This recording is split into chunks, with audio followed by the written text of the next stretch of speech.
Hello everyone, this is Mr. Muhammad Salama. In this video, I'm going to present you Unit 8, Aim High 6, Tastes. Before we read the text, some questions about tastes. Do you strongly dislike the taste of any of these? Cabbage, olives, grapefruit, coffee, green tea? Can you think of any food or drink that you like, but a family member strongly dislikes? Are there any tastes which you like now but didn't used to like, or used to like but don't like now?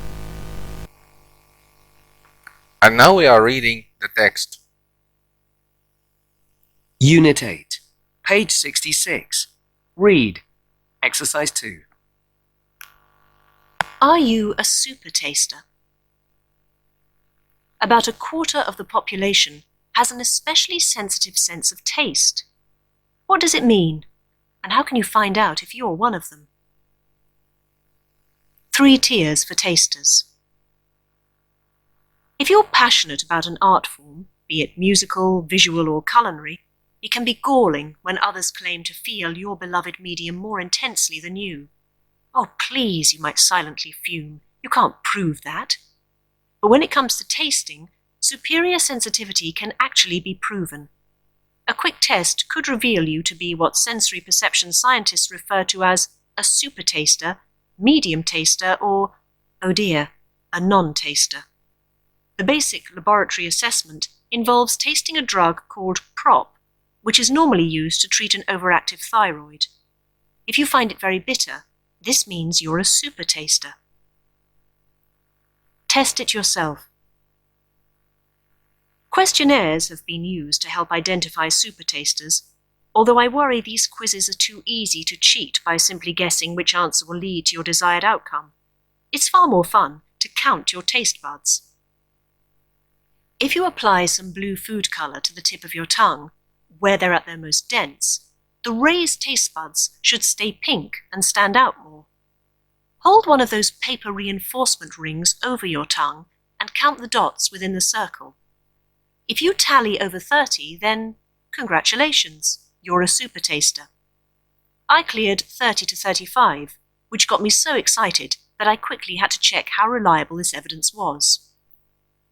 In addition to the number of taste buds, we also have to take into account their sensitivity, says Virginia Utemohlen, Associate Professor of Nutritional Sciences at Cornell University.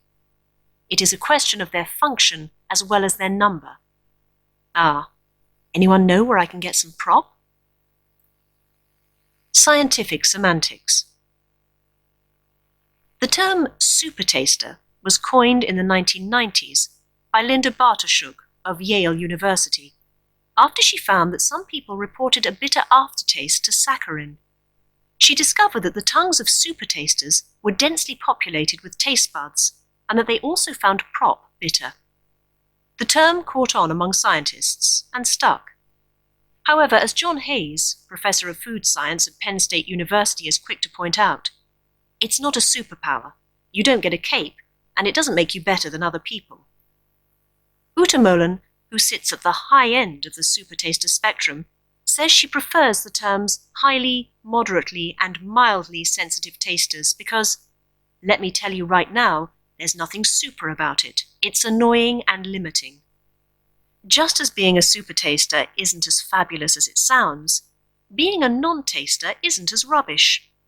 Not tasting PROP bitterness doesn't mean you can't taste anything. Your overall taste response is just subtler. Super tasterdom isn't even that rare. Around 25% of people are super tasters, 50% medium tasters, and the remaining 25% are non-tasters. Women and people from Asia, Africa, and South America have higher percentages of super tasters in their ranks. A taste of superdom. Sugar is sweeter for super tasters, sodium is saltier, and bitterness is unbearable. But as well as this, the sensation from things such as carbon dioxide bubbles and chili peppers is more pronounced. Fat is often reported as being creamier, and some supertasters can detect tiny differences in the fat content of milk. While everyone is unique, supertasters are less likely to enjoy coffee and rich desserts. Despite their sensitivity, a 2010 study by Hayes found that supertasters can't get enough salt. One explanation could be that salt blocks out the dreaded bitterness. If you eat something like grapefruit that is simultaneously sweet and bitter, says Hayes, and if you add just a little bit of sodium, a less bitter signal is getting sent up into the brain. By adding a little salt, you make the sweetness pop up. Supertasters, sommeliers, and chefs. It is often assumed that the world's top foodies must be supertasters, but the jury's out on whether being one is something to brag about in the industry. Johnny Zhu, development chef at the Cooking Lab, which published the epic Modernist Cuisine at Home books, says that being a supertaster hinders his work in some ways. I have a preference towards certain things, and I sometimes don't give other foods a fair chance. For instance, salad is just repulsive to me. He can, however, deconstruct dishes effortlessly. When Ute Molen did a taste sensitivity study on chefs, as yet unpublished, she found that they were mostly in the higher medium range. Front-of-house staff came lower on the scale. This is interesting, because the ambience of a restaurant is usually of greater importance to those with less keen tongues than it is for the supertasters who zero in on the food. The health implications. It's a mixed bag, says Hayes. We know that supertasters may be a little fitter, on account of being satisfied with less sugar and fat, but then they'll go and use more salt and avoid dark green vegetables, which implies a greater risk of heart disease and colon cancer. Okay, here we have an application on the highlighted words. Here on the box, we have to match each one with the suitable gap here. Number 1, my father didn't say anything about the damage to his car, but I knew that inside he was fuming.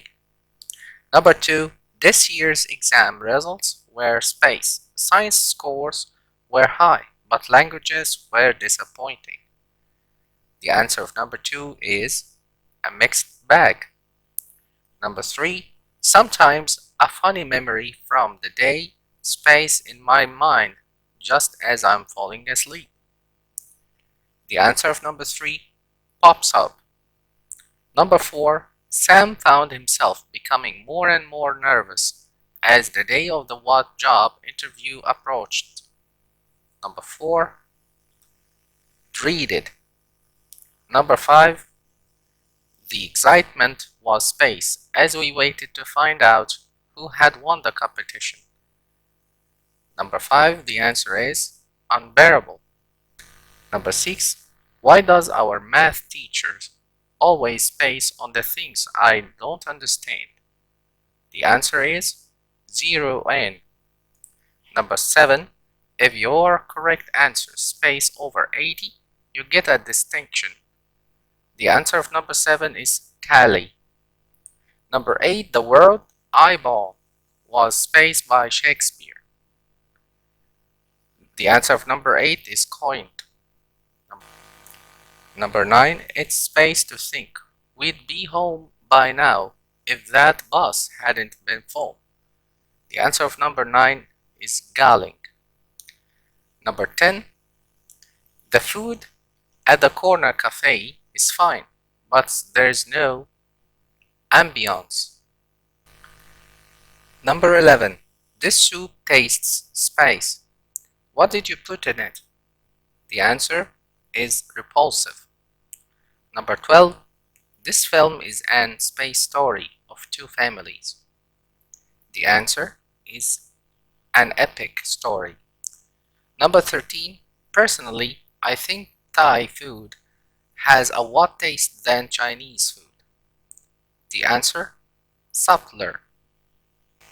Number 14, I don't want to space, but I have been given the best part in this year's school play. The answer is brag. Number 15, he bought several new players over the summer, but space on whether the team is better this season? The answer is the jury is out. Here we have a new exercise. We need to put one of these words in the box in the suitable gap. Number 1. Your comment about my girlfriend leaving was a bit below the belt. Number 2. Did you notice Ryan got all hot under the what when you asked him about the money he owes you? Got all hot under the collar. Number 3. I don't mind making speeches, but I hate speaking off the cuff. Number 4. My sister's incredibly reliable. She's always ready to help at the drop of hat. Number 5. I'd hate to be in Mira's space. She's been sent to Iceland for a year. Number 5. I'd hate to be in Mira's shoes. Number 6.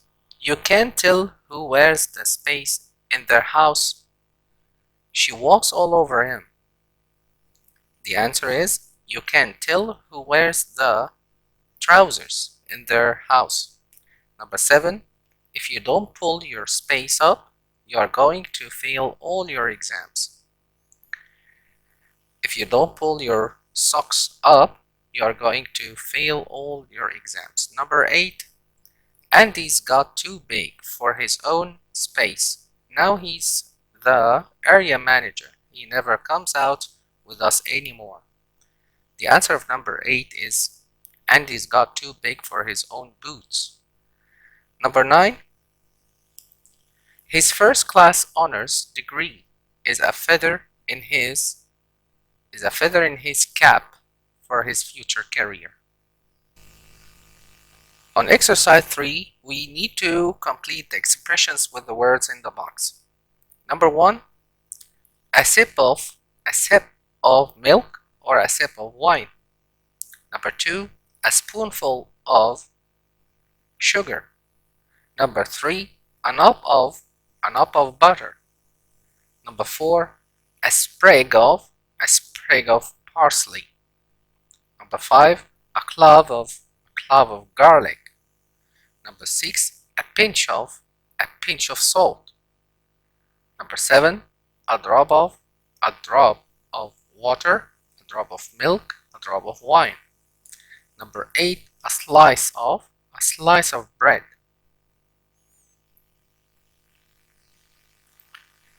Okay guys, thank you for watching this video. Till next time, goodbye.